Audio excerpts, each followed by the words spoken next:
Capítulo 4. Mientras el tren privado se dirigía a toda prisa hacia Londres, el duque pensó que nunca había pasado un día tan desagradable y tan incómodo como aquel. No esperaba disfrutar de su boda, pero, al mismo tiempo, jamás pensó que sería una ocasión que le haría rechinar de furia los dientes. Todo había empezado la noche anterior, cuando un lacayo llegó de la casa de Lord Farrington, llevando una nota que decía que los planes de los Vanderbilt habían sido cambiados. El señor Vanderbilt llegaría, con su esposa y su hija, en un tren privado que se detendría en la estación más próxima a la finca de Lord Farrington. La nota informaba también al duque que la cena tendría que ser bastante tarde, ya que el grupo, encabezado por Lord Farrington, no podría llegar hasta cerca de las 9 de la noche. El duque encontró que esto era muy irritante, porque significaba que otros parientes, que se estaban hospedando en los alrededores no podrían ser informados del cambio de horario. Por lo tanto, llegarían al castillo antes de las 8 y habría una larga espera antes que el grupo norteamericano apareciera. Lady Edith sospechaba que la razón del cambio radicaba en que Magnolia se había negado a ir sin su padre, pero no lo dijo.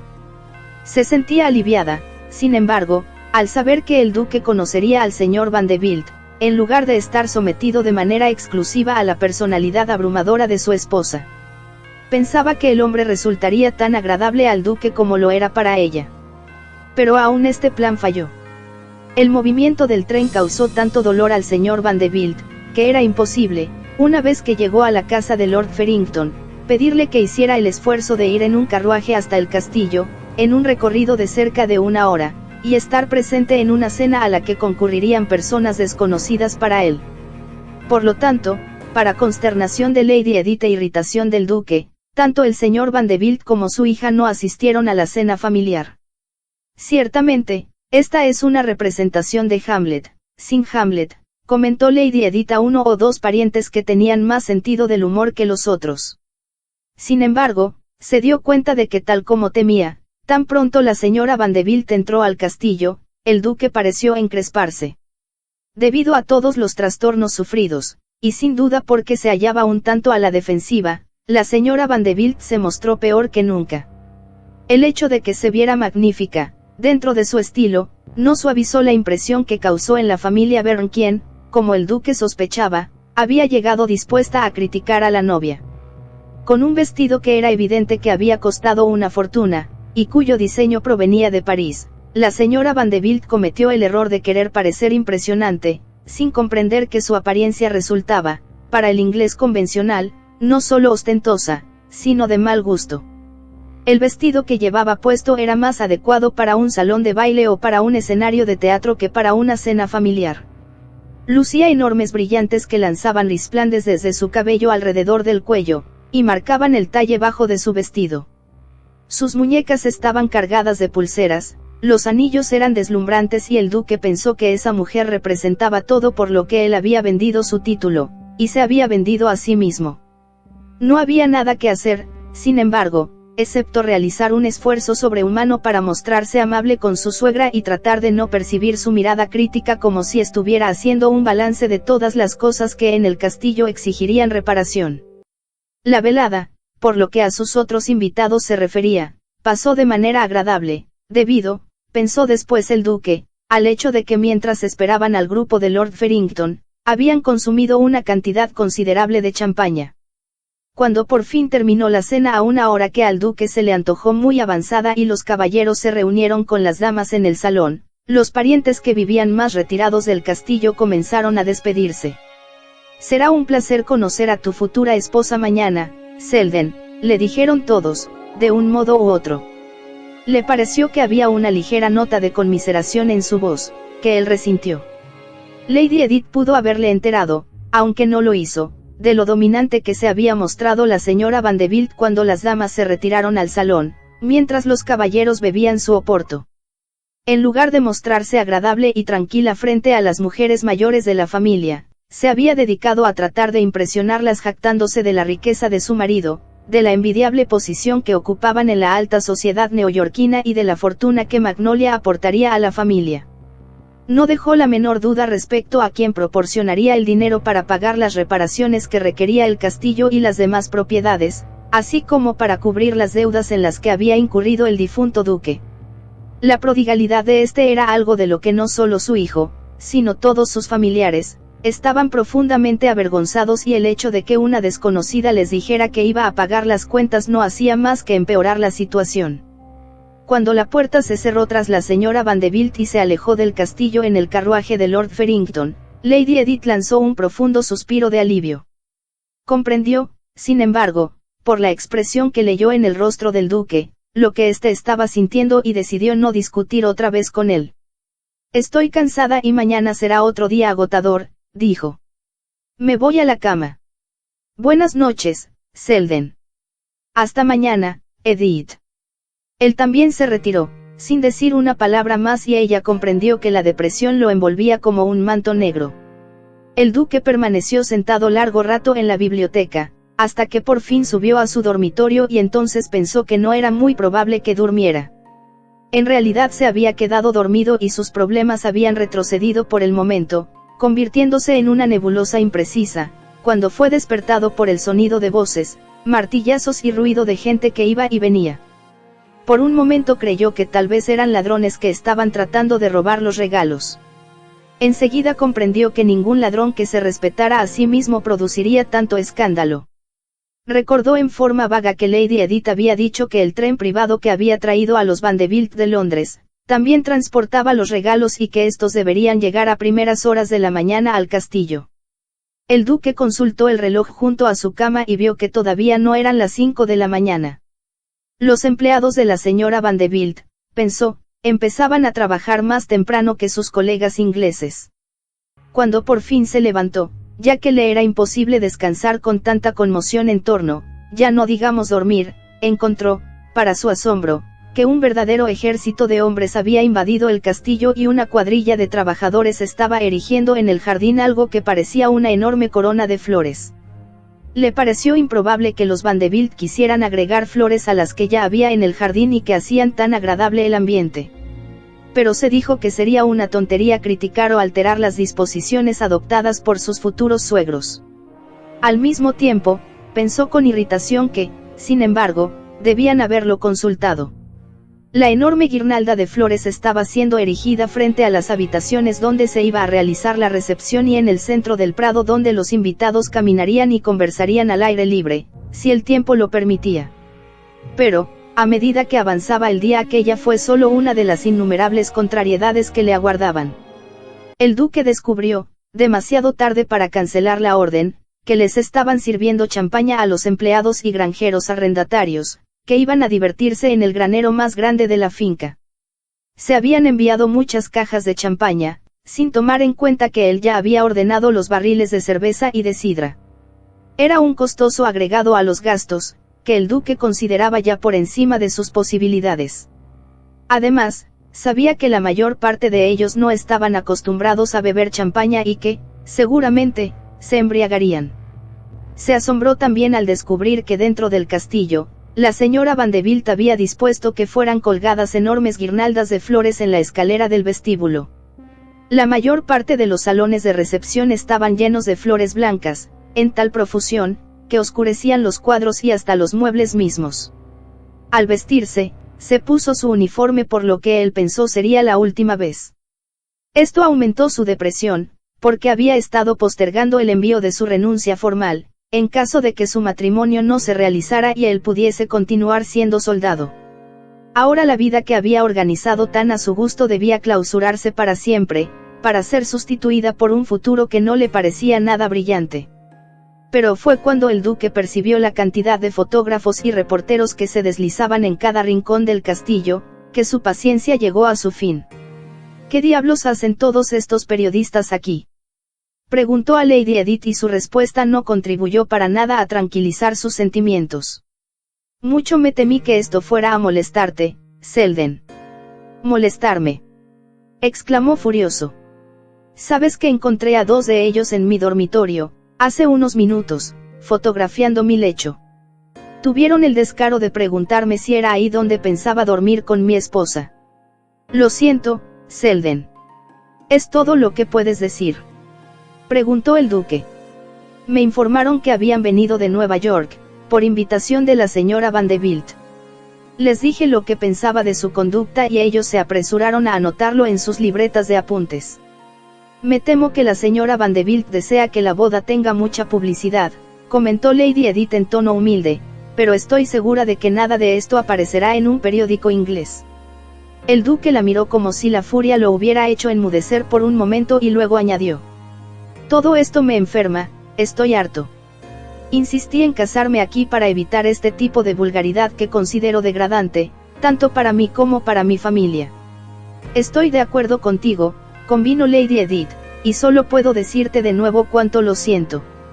No tenía idea, te aseguro, de que la señora Vanderbilt traería reporteros con ella.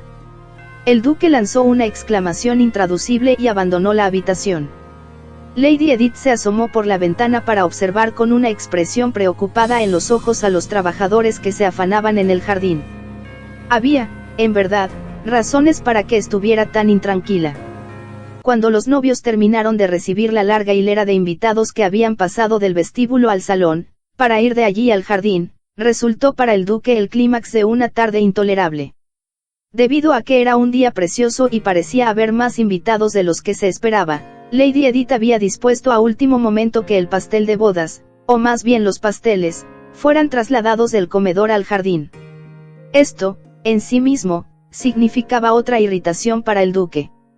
Cuando vio el pastel que la señora Vanderbilt había traído con ella desde Nueva York, a Lady Edith le fue difícil frenar los impulsos del duque que deseaba arrojarlo a la basura. Los cocineros del castillo habían trabajado día y noche para producir el pastel que siempre había estado presente en las bodas familiares. Era de 3 pisos y había sido hecho según una antigua receta local. El decorado, aplicado con gran habilidad, reproducía el escudo de armas de la familia que consistía en una mano levantada, sosteniendo una espada. El mismo escudo, hábilmente modelado en azúcar, remataba el piso superior del pastel. El duque había felicitado calurosamente a los cocineros cuando se lo habían mostrado y les había dicho, para su deleite, que lo consideraba una obra de arte tal, que era casi una lástima tener que comérselo. A todos les gustará hacerlo, de cualquier modo, señorito Selden, perdón, su señoría. Había exclamado el más viejo de ellos, que tenía más de 40 años de servicio en el castillo. El duque había sonreído diciendo que él mismo esperaba con ansiedad la oportunidad de comer un trozo y todos los que habían intervenido en la confección se sintieron felices con aquellos comentarios. Más tarde, cuando salió al jardín para cortar el pastel en la forma tradicional, con la espada, vio no solo el que había sido preparado en el castillo, aguardándolo a él y a su flamante esposa, sino también el otro que, cuando se lo mostraron, lo había considerado una monstruosidad tan vulgar, que su primera intención fue destruirlo. En lugar de hacerlo, se vio obligado a cortar ambos pasteles y no fue ningún consuelo para él descubrir que el que había llegado de los Estados Unidos parecía atraer más la atención de sus invitados. Esto se debía a que no era de 3 pisos, sino de 7 y el más abajo era tan grande como la rueda de una carreta. No había nada refinado en su decoración, que consistía en herraduras, ramos de romero blanco y una gran profusión de campanas doradas. Estaba rematado en lo alto por 2 muñecos, uno vestido, según le pareció al duque, de brillantes mientras que el otro era una parodia de su propio uniforme militar. Después que fueron cortados los pasteles y distribuidas las porciones entre los invitados, un maestro de ceremonias, que el duque no había notado hasta ese momento y que era evidente que había sido importado por la señora Vanderbilt, llamó la atención de los invitados. Hablando con un acento nasal muy norteamericano, ordenó a todos los presentes que brindaran a la salud de los novios. Entonces, cuando todo el mundo levantó sus copas, obediente, se escuchó una repentina explosión que pareció sacudir las ventanas del castillo, a sus espaldas. Un emparado de rosas que había sido alzado en el centro del jardín se abrió en ese momento y de él fue lanzado al aire un enorme pájaro artificial del interior del cual cayeron 10.000 rosas rojas. La confusión causada por el ruido y las exclamaciones de temor de los más ancianos, se convirtieron de pronto en lo que el duque consideró que era un murmullo despreciativo ante una exhibición que de manera evidente había sido planeada para fines publicitarios. Vio la excitación que aquello causó entre los fotógrafos, con sus cámaras, y los reporteros con sus libretas de notas y comprendió que, Pese a lo que Lady Edith pudiera decir, esto sería sin duda una nota para los periódicos ingleses, igual que para los norteamericanos. Solo los muchos años que tenía de ejercer el control sobre sí, evitó que el duque dijera lo que pensaba de innovación tan vulgar. Cuando por fin él y su esposa se alejaron del castillo en una carroza abierta cubierta con pétalos de flores proporcionados por la señora Vanderbilt, y tirada por caballos que iban decorados con guirnaldas de rosas, comprendió que había pasado un remolino de horrores e indignidades que no olvidaría jamás. El suplicio, sin embargo, no había llegado todavía a su fin, puesto que el recorrido hasta la estación los condujo a través de un pueblecito que era parte de la propiedad y ahí pasaron bajo un arco decorado, con estandartes, flores y banderas. El carruaje se detuvo, para que el duque escuchara un pequeño discurso del habitante más viejo del pueblo, mientras una niña entregaba a Magnolia un ramo de flores que, a último momento, se mostró poco dispuesta a soltar. Cuando llegaron a la estación, el duque vio lleno de temor que había una gran multitud reunida. Esperemos que esta sea la última recepción que tengamos que soportar, comentó con voz aguda. Comprendió, al hablar, que era la primera vez que le dirigía la palabra a su esposa, desde que salieran del castillo. En realidad, no la había visto ni cuando se reunió con él en el altar, ni cuando recorrieron juntos, a pie, la corta distancia que separaba la iglesia del castillo. La iglesia estaba tan cerca que habría sido ridículo ir en carruaje en un día soleado como aquel y el duque, con Magnolia del brazo, había recorrido con pasos rápidos el sendero que siempre había estado cubierto de grava, pero que, de manera casi misteriosa, estaba oculto esta vez bajo una alfombra roja. Fue solo cuando se dio cuenta de que su esposa tenía dificultades para mantener su paso que se percató de que, lo que él consideraba una cola ridículamente larga, estaba siendo llevada por 3 pequeños pajes vestidos de satén blanco al estilo Luis XIV. Era evidente que la cola resultaba demasiado pesada para ellos y las madres de 2 de los niñitos los estaban ayudando para evitar que se cayeran. El duque supuso que los pajes, cuyas madres reconoció como parientas suyas, debían haber sido proporcionados por Lady Edith. La cola que estaba impidiendo que avanzaran era seguramente norteamericana y él la detestó como todo lo demás, que había transformado la sencilla ceremonia nupcial que había imaginado, en algo muy diferente. Sin duda, pensó, a instancias de la señora Vanderbilt, habían sido casados por un obispo, ayudado por 4 clérigos. Como la iglesia era pequeña, había demasiados sacerdotes congregados alrededor del altar. De igual modo, el coro estaba lleno hasta el tope por un grupo que había sido traído de Londres para sumarse al coro del pueblo, que siempre intervenía en bodas y funerales. El que cantaran como los propios ángeles no alcanzó a mitigar la desesperación del duque al ver que, a pesar de todos sus esfuerzos, la boda se había convertido en una verdadera función de circo. Enormes arreglos de azucenas llenaban el presbiterio y todos los bancos tenían ramos de flores fijados con lazos de cinta blanca que colgaban hasta el suelo, con un efecto muy teatral. Llegaron a la estación y el duque pensó que debía haber esperado lo que allí encontró. Aunque se trataba, en realidad, solo de un pequeño andén para que descendieran los pasajeros que se dirigían al castillo, había sido cubierta con una alfombra roja y habían colocado grandes jarrones con azucenas a la entrada, inevitablemente adornada con flores y rodeada por una considerable cantidad de fotógrafos y periodistas norteamericanos. Los fotógrafos descendieron sobre los recién casados como un enjambre de abejas. El duque fue bombardeado con preguntas y oyó a su esposa tratando de contestar algunas que a él le parecieron en extremo impertinentes, con una vocecita suave y asustada. Por fortuna el tren particular que había sido traído por los Vanderbilt desde Londres los estaba esperando y el duque empujó a Magnolia a través de los fotógrafos, para subir al vagón, ordenando al encargado que no dejara subir a nadie.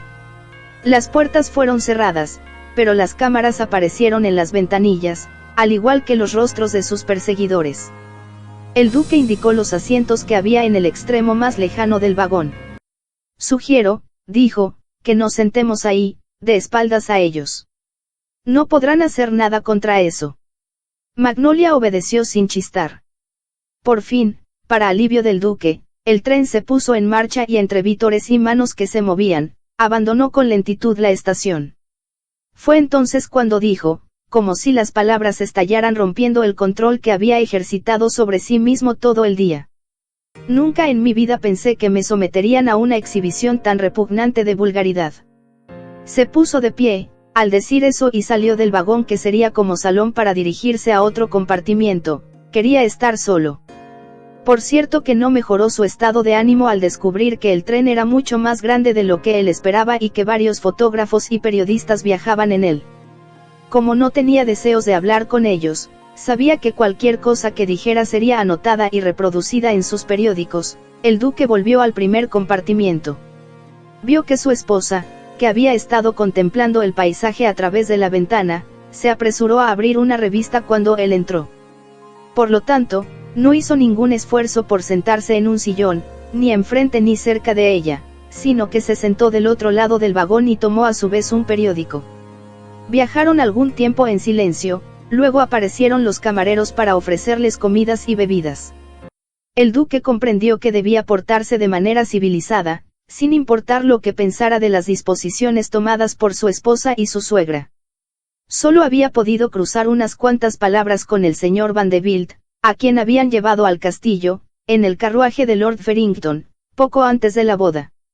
Su voz culta y tranquila, sin ningún acento, su apariencia atractiva pero sencilla y la forma en que saludó a su futuro yerno, revelaron al duque que era un hombre al que podía llegar a estimar y respetar. Siempre se había enorgullecido de ser un buen juez del carácter humano y comprendió, tan pronto como conoció al señor Vanderbilt, que era un hombre muy diferente a su esposa. Por desgracia no tuvieron tiempo para conversar y casi tan pronto como llegó, el señor Vanderbilt fue del castillo a la iglesia en una silla de ruedas, para que pudiera contemplar a Lord Farrington llevando en su lugar a su hija hacia el altar. Ahora, al ver que un camarero colocaba una mesa frente a Magnolia y ponía en ella emparedados, pastelitos y galletas, además del té que seguramente había pedido, el duque cruzó el vagón para sentarse frente a ella. Sospecho, dijo en lo que él esperaba que fuera un tono agradable, que nosotros fuimos las únicas personas, en toda la recepción, que no comieron ni bebieron nada. Hubo una ligera pausa antes que Magnolia le contestara y, debido a que tenía la cabeza inclinada, era difícil para el duque verle la cara. Durante la ceremonia, su señoría había tenido miedo de ver cómo era la mujer que iba a ser su esposa. La noche anterior, después de que la señora Vanderbilt se había ido, pensó que si se parecía a su madre no quería ni pensar en lo horrible que sería su vida matrimonial junto a ella. Ahora, como si se obligara a ella misma a hacerlo, Magnolia levantó la cabeza y él vio que era, en realidad, muy diferente a como temía que fuera. En primer lugar, era muy delicada, su rostro era delgado y tenía un aspecto de gran fragilidad, dominado por sus ojos. Eran muy grandes y él no estaba seguro de si eran azules o grises. Pero una cosa era evidente, estaba asustada. Tenía las pupilas dilatadas y había una expresión en su rostro que reveló al duque que lo estaba mirando, aunque a él le resultaba difícil creerlo, con una inconfundible expresión de terror. Entonces, después de mirarlo, parpadeó y bajó los ojos, de modo que sus pestañas sombrearon sus mejillas pálidas, mientras decía, en un tono tan bajo que casi no podía escucharla. Me temo que debió, usted, sentirse, alterado por la explosión de las rosas. Se le ocurrió al duque, antes de poder contestarle, que su voz era muy diferente a la que esperaba. Era suave, musical y, como la de su padre, no tenía ningún acento. «Es algo que jamás ha sucedido en una boda en Inglaterra», exclamó antes de poder contenerse. Comprendió, enseguida que las palabras habían sido dichas, que había hablado en tono agudo, como lo hubiera hecho si se dirigiese a un soldado recalcitrante o a un sirviente al que estuviera reprendiendo. «Yo, lo siento». Una vez más las palabras fueron muy bajas, pero él las escuchó. «Supongo que no fue culpa suya», dijo él y pensó que estaba asumiendo una actitud presuntuosa ante ella. «Mi madre no me dijo lo que planeaba, pero, comprendí, cuando sucedió, que lo había molestado a usted». El duque se dijo que había hecho bastante más que molestarlo, pero nada de lo que pudiera decir ahora podría deshacer lo que había sucedido. Solo sabía demasiado bien lo que sus familiares dirían y las burlas a que daría lugar entre sus vecinos. Como comprendió que sería un error seguir hablando de lo que pensaba respecto a eso y a todos los demás arreglos de su suegra, Tomó la copa de champaña que el camarero le había servido y la bebió de un trago, casi sin darse cuenta. Notó que su esposa bebía un poco de té, pero no comía nada. Debido a que todavía se sentía muy enfadado, pensó que se ahogaría al tratar de comer, pero deliberadamente, con mucha lentitud, comió un emparedado de pepino, como si sintiera que el hacerlo algo ordinario y normal le ayudaría a controlar la furia que sentía surgir en su interior. Después de un momento se tranquilizó lo suficiente como para decir: «Supongo que está cansada. Por fortuna, en tren se hace el recorrido hasta Londres con mucho mayor rapidez que antes, así que debemos llegar a la casa Ateben alrededor de las 8 de la noche». «Me parece muy bien». Magnolia había inclinado de nuevo la cabeza, de modo que el duque ya no pudo ver su rostro. Decidió que debía ser tímida. Suponía que debía ser una tortura para cualquier mujer casarse con un hombre al que no había visto antes de terminar su recorrido en el pasillo de la iglesia. Sin embargo, la decisión había sido de ella, no suya. Solo esperaba que se mostrara un poco más dispuesta a conversar con él más tarde. De otra manera, le aterraba pensar en el futuro. El duque trató de pensar en algo que pudiera decir para reducir la tensión entre ellos, pero le resultaba demasiado difícil hablar por el del ruido del tren. Apareció un camarero para preguntar si no necesitaban nada más. Después de rechazar el ofrecimiento de otra copa de champaña, el duque, mientras retiraba el servicio del té, colocado frente a Magnolia, se desplazó hacia el lado opuesto del vagón. Tomó un periódico y trató de leer, pero todo el tiempo pensaba que estaba ya casado y no había nada que pudiera hacer al respecto, sin importar lo desagradable que eso le resultara. Mientras continuaba avanzando, le parecía como si las ruedas que iban girando bajo sus pies se estuvieran riendo de su incomodidad, pero, al mismo tiempo, diciéndole que sus problemas económicos habían llegado a su fin y que, sin importar lo desagradable que le resultara su esposa, todos los demás problemas habían desaparecido. Cuando empezó a disminuir la claridad del día, el duque se dio cuenta de que cabeceaba y comprendió que ya estaba sintiendo los efectos de la falta de sueño de la noche anterior. Cerró los ojos y despertó con un estremecimiento, cuando un camarero le informó junto a él: «Estamos entrando en la estación, su señoría, y el carruaje ya debe estar esperando». Con un esfuerzo, el duque recordó dónde estaba. «Gracias», dijo. Miró a través del compartimiento y vio la parte posterior de la cabeza de su esposa, que estaba mirando por la ventanilla. Estaba sentada muy erguida y él se preguntó qué pensaría de su falta de atención, de que no hubiera hecho ningún esfuerzo por entretenerla. Pero ya no había nada que pudiera hacer para corregir aquello, excepto tratar de cambiar un poco de actitud. Así que en cuanto el camarero los dejó solos, dijo: «Debe perdonarme por haberme quedado dormido, pero, en realidad, pasé despierto la mayor parte de la noche anterior». «Comprendo», contestó Magnolia. «A mí también me costó mucho dormir». El duque no pudo hacer ningún otro comentario, porque el tren se detuvo en esos momentos frente al andén y el jefe de estación, resplandecía en su uniforme lleno de galones dorados, con una chistera cubriéndole la cabeza, estaba ansioso por darles la bienvenida. Después de recibir sus efusivas felicitaciones, fueron escoltados por él hasta donde esperaba un carruaje cerrado tirado por caballos muy finos, que habían pertenecido al padre del duque.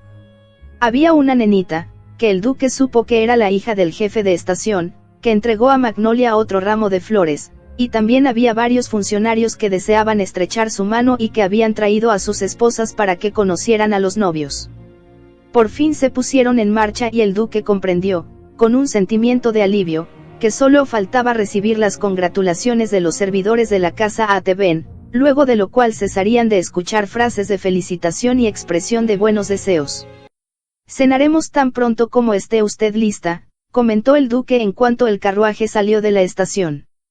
«Tengo entendido que su doncella y mi valet salieron con el equipaje en las primeras horas de la tarde, así que ya todo debe estar listo». Magnolia inclinó la cabeza, pero no contestó y el duque prosiguió: «Mañana tenemos que salir a primera hora para tomar el tren que nos llevará hasta Dover, donde embarcaremos».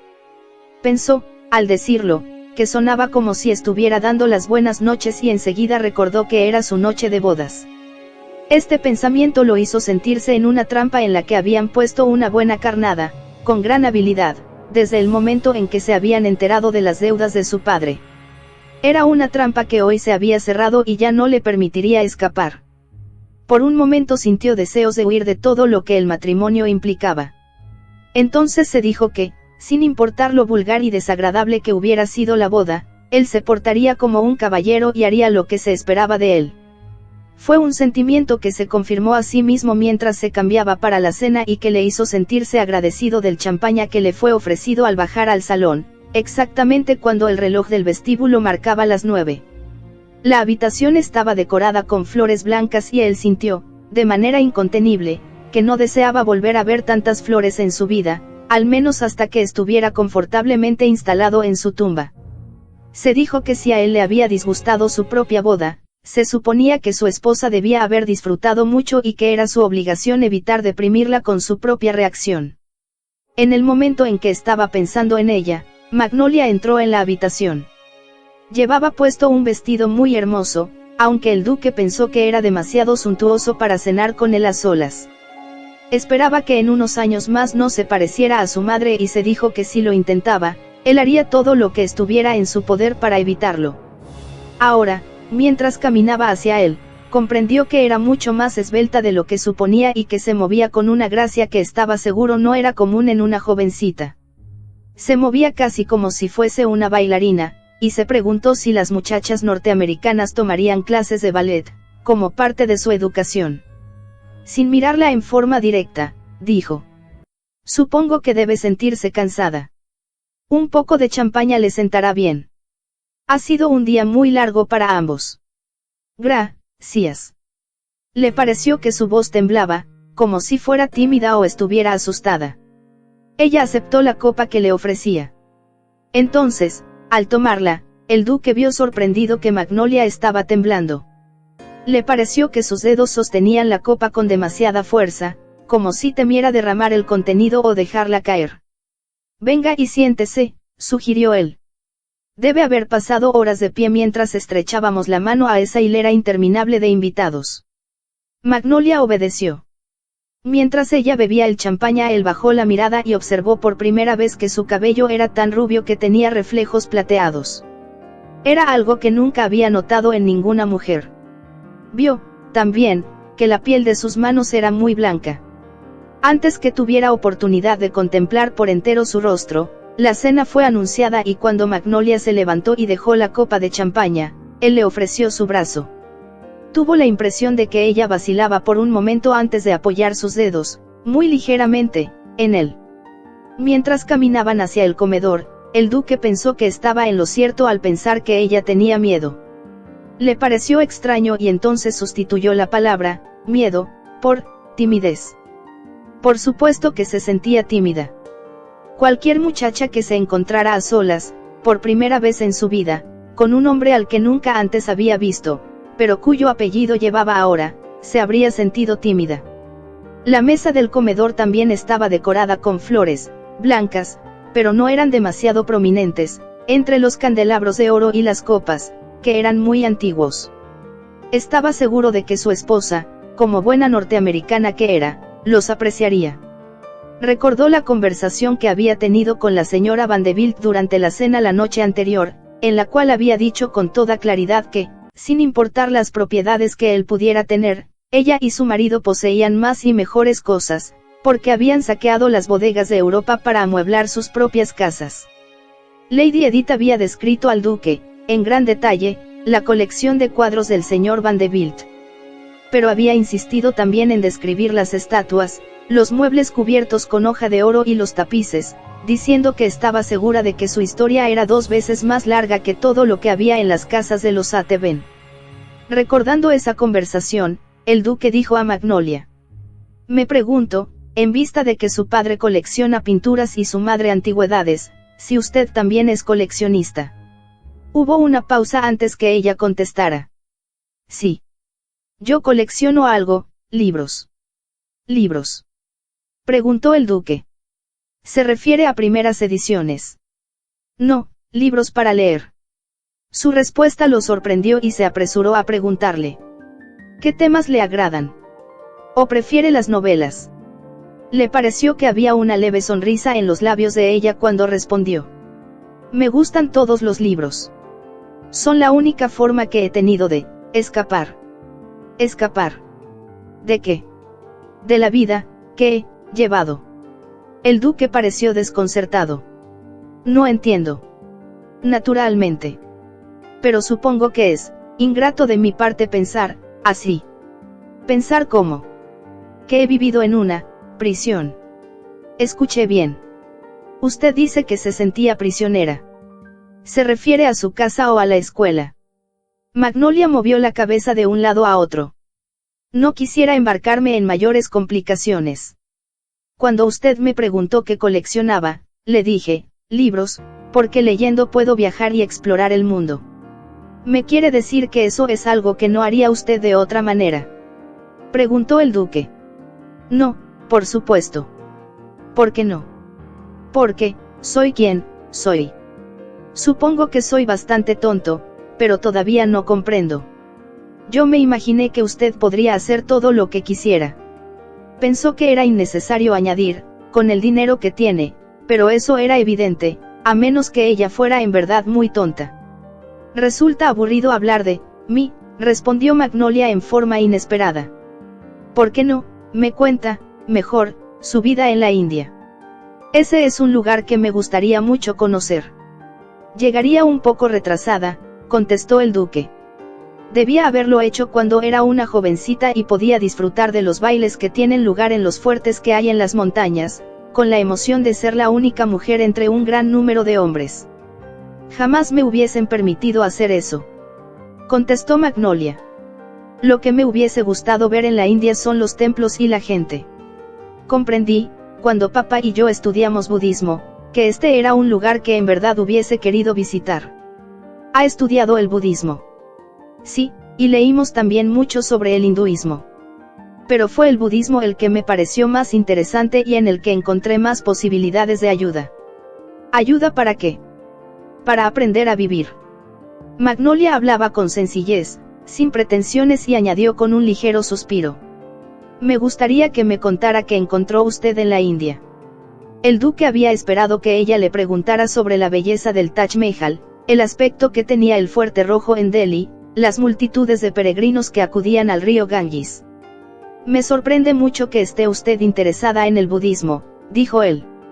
Siempre pensé que debido a que era tan poco emocional, y tal vez un poco difícil de entender, el budismo era más una religión para hombres que para mujeres. Le pareció que Magnolia sonreía, pero como tenía el rostro vuelto hacia otro lado no pudo estar seguro. Ese es un punto de vista muy masculino sobre las religiones, pero las mujeres, creo yo, necesitamos la calma y el fatalismo que son bases del budismo. El duque estaba asombrado. Nunca en su vida recordaba haber hablado con una mujer sobre las religiones del Oriente. Era algo que jamás hubiera esperado que podría interesar a una jovencita, y norteamericana, además. No ignoro que muchos de los maestros budistas y de los sacerdotes consideran que, comenzó. Entonces le habló de los hombres que había conocido durante sus viajes, hombres que él había sentido que poseían poderes ocultos, hombres que transmitían la felicidad y curaban a quienes entraban en contacto con ellos. Habló largo tiempo, porque comprendió que Magnolia lo estaba escuchando con suma atención. Cuando por fin concluyó la cena y se levantaron para abandonar el comedor, percibió que otra vez estaba asustada. Regresaron al salón y el duque expresó, observando con ligera sorpresa al reloj sobre la chimenea. Veo que se está haciendo tarde y creo que como su doncella la estará esperando, sería conveniente que se retirara a descansar. Como ya he dicho, tenemos que salir mañana temprano. Sí, me parece una buena idea, asintió Magnolia. Acababan de entrar en el salón. Ahora el duque regresó al vestíbulo, en compañía de Magnolia. Ella se detuvo al pie de la escalera y él pensó que iba a decirle algo pero, entonces, sin pronunciar palabra, apoyó su mano en el barandal y subió. Él esperaba que volviera la cabeza, pero no lo hizo y cuando Magnolia llegó a lo alto de la escalera, volvió al salón. Comprendía que la velada había sido muy diferente de lo que esperaba, pero si fue peor o mejor, aún no hubiese podido decidirlo. Solo sabía que, al menos, por el momento no estaba odiando a su esposa con la misma violencia de antes. Entonces se dijo con resignación, que la noche no había terminado todavía. Era su noche de bodas y él era un flamante marido.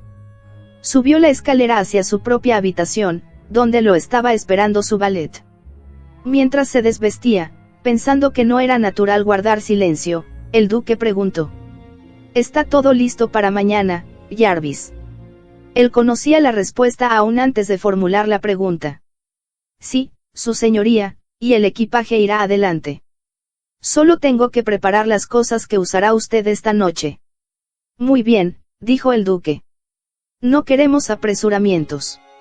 «No, su señoría». «Buenas noches, Jarvis».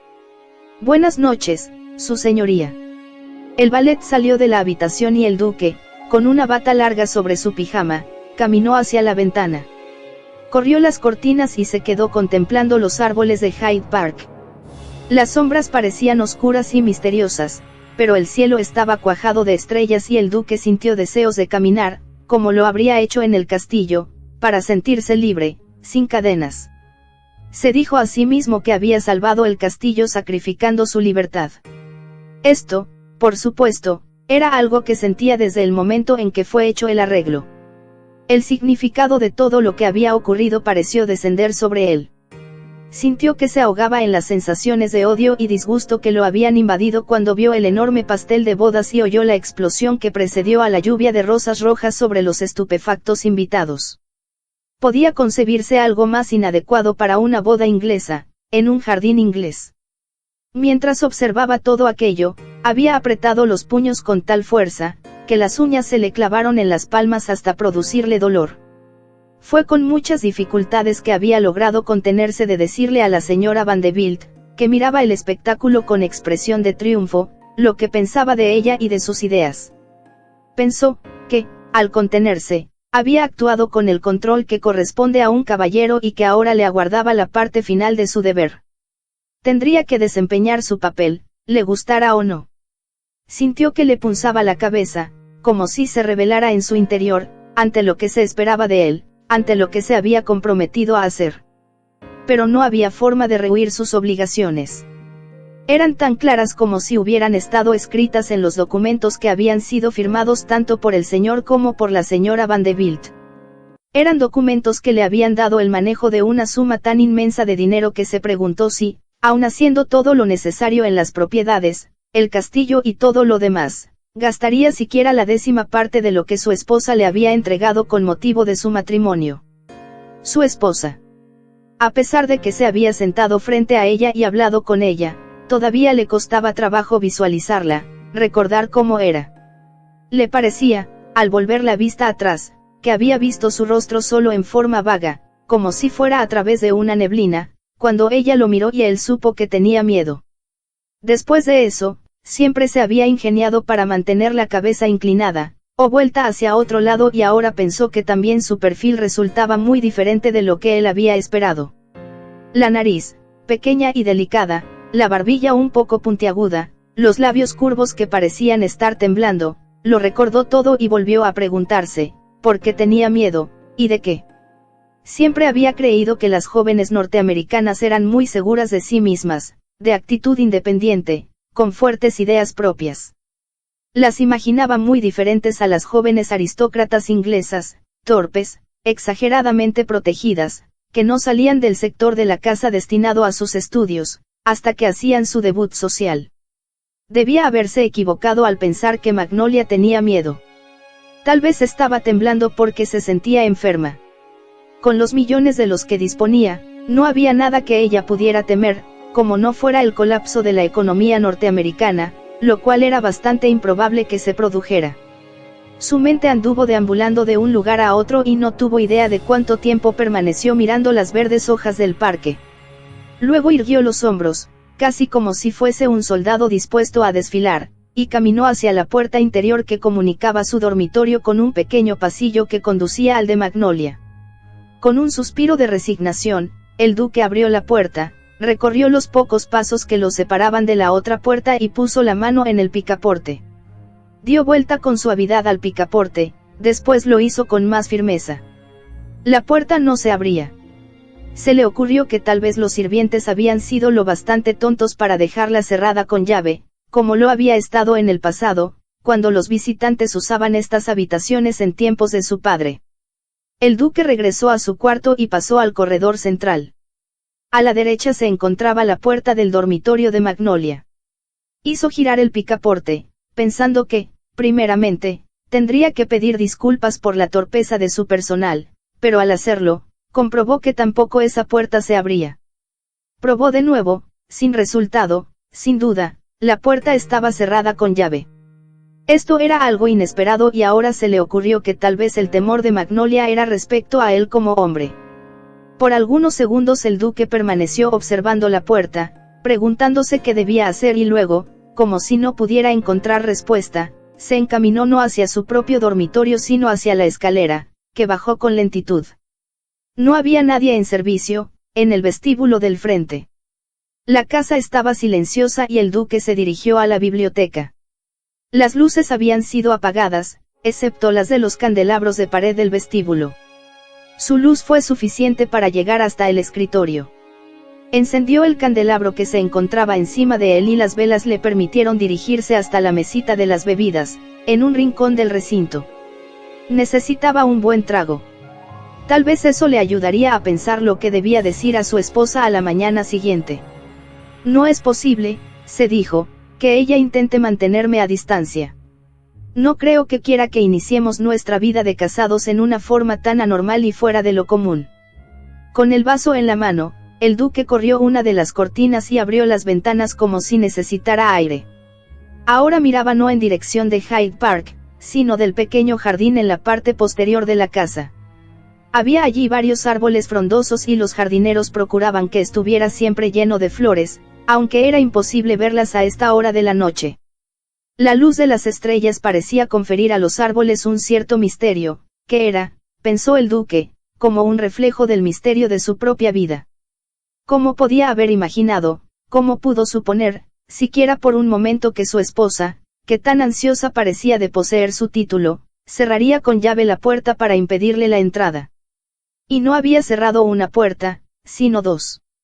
Pensó, con una leve sonrisa, que era la primera vez que una mujer le había cerrado la puerta y estaba sorprendido. Hasta entonces las puertas de los dormitorios femeninos, si no abiertos de par en par, habían sido fáciles de abrir. Siempre encontró a alguien de espíritu apasionado, una mujer que esperaba ansiosa sus abrazos, un rostro vuelto hacia el suyo, unos labios hambrientos de sus besos. ¿Y ahora qué voy a hacer?, se preguntó el duque. La pregunta se la repitió varias veces en su cerebro. En ese momento percibió un leve sonido a espaldas suyas. Había dejado abierta la puerta de la biblioteca. Al darse vuelta, distinguió parte del vestíbulo y de la escalera, alguien bajaba los escalones. Por un instante, quienquiera que fuese resultó ser solo una sombra. Luego la sombra se movió. El duque descubrió que era su esposa quien con mucha lentitud bajaba de puntillas la escalera. Se movía con tanta suavidad que de no haber sido por su actitud alerta y su fino oído, no la hubiese escuchado. Con mucho sigilo, llegó al vestíbulo. Como había desaparecido de su vista, el duque se alejó de la ventana y se acercó a la puerta para observarla con disimulo. Si había bajado a buscarlo, estaba actuando como si no quisiera ser vista, ni oída. En ese momento comprendió que Magnolia no lo buscaba a él, que en realidad se hallaba de pie frente a la puerta cancel, tratando de abrirla.